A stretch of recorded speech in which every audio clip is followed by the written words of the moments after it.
Hello class, today I will be teaching you how to add together fractions that have unlike denominators. I will be showing you two different examples, and I will show you how to do this using fraction strips, and then also how to do this algebraically. So first fraction we're going to be looking at today is going to be 1/3 plus 3/6. So the first thing you want to do is determine what number do 3 and 6 have in common to get 12.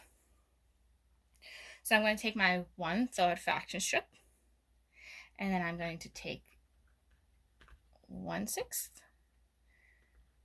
2, and 3. Then I'm going to take my 1/12 fraction strips and see how many 1/12 I can fit into my 1/3. So I'm going to take these here and see how many 1/12 will fit into our 1/3. And then we're going to do the same thing for our 1/6.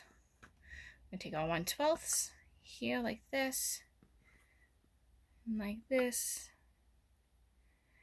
and that one's upside down. There we go, like that. So now we can see how many 1/12 fit into our 3/6 and how many 1/12 fit into our 1/3. Let's count them. We can go 1, 2, 3, 4. So 1/3 can also be written as 4/12. Then we count how many we have in our 1/6. We have 1, 2, and 1/6. But we have 3/6, so we continue counting 3, 4, 5, 6 to get 6/12 and adding.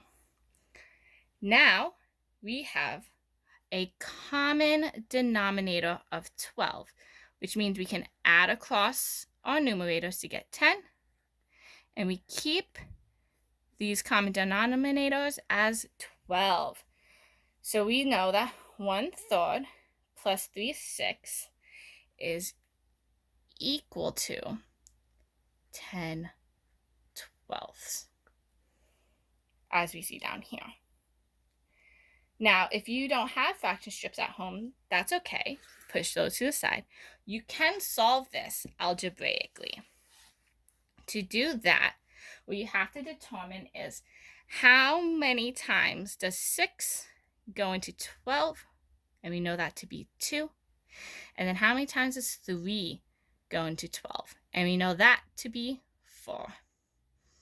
So we're going to rewrite our 1/3. And we're going to multiply our denominator by 4 to get our 12. But can we just multiply our denominator? No. Whatever you do to your denominator, you must also do to your numerator. So we're going to multiply that as 4 as well. So we go have 1 times 4 to give us 4 as our new numerator, and 3 times 4 to give us 12 as our new denominator. Now you're going to do the same thing using your 3/6. We know that to get 6 to 12, you need to multiply it by 2. So again, we're going to multiply our denominator by 2 to get our denominator of 12. And like I said, whatever you do to your denominator, you do to your numerator. So we're going to multiply this by 2 as well to get 6/12, because 3 times 2 is 6, and 6 times 2 is 12. So you take your new fractions and you rewrite your math problem. So now you rewrite it as 4/12 plus 6/12. And again, you've reached the point of having a common denominator. So you keep that, add across your numerator to get 10/12. All right? I'll be showing you how to do this one more time. This time I will be using the fraction 1/2 plus, give me 1 second here, 2/5. So again, we have to determine what do 2 and 5 have in common. And we know the answer is 10. So we're going to take our 1/2 fraction strip here. And then we're going to take 2/5.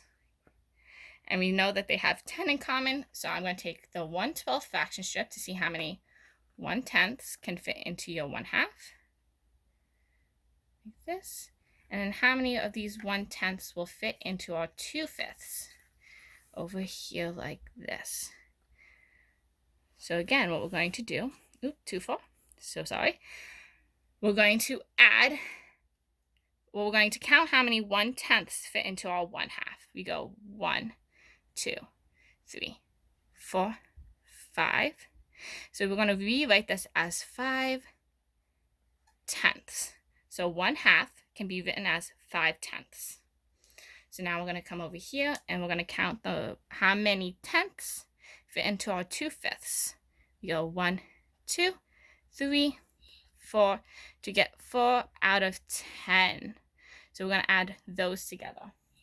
And again, we're at a point where you have a common denominator of 10. So you keep that and you add across the numerators.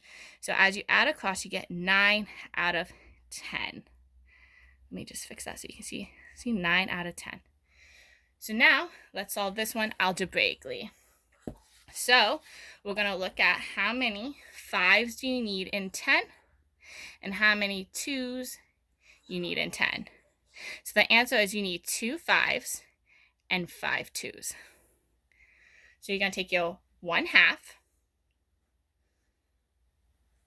and because you have to multiply this denominator by 5 to get the 10, you have to multiply your numerator by 5 as well. You're going to get a new fraction of 5/10. Then you're going to do the same thing for your 2/5. So you're going to take your 2/5, and because you have to multiply your denominator by 2 to get the 10, you have to multiply your numerator by 2 as well to get 4/10 as our new fraction. So you take your two new fractions, 5/10 plus 4/10. And again, you can see we now have a common denominator of 10. So you can add across your numerators to get 9, and you keep your common denominator. I hope this helps you understand how to add unlike denominators and fractions. Thank you, and have a good day, class. Bye-bye.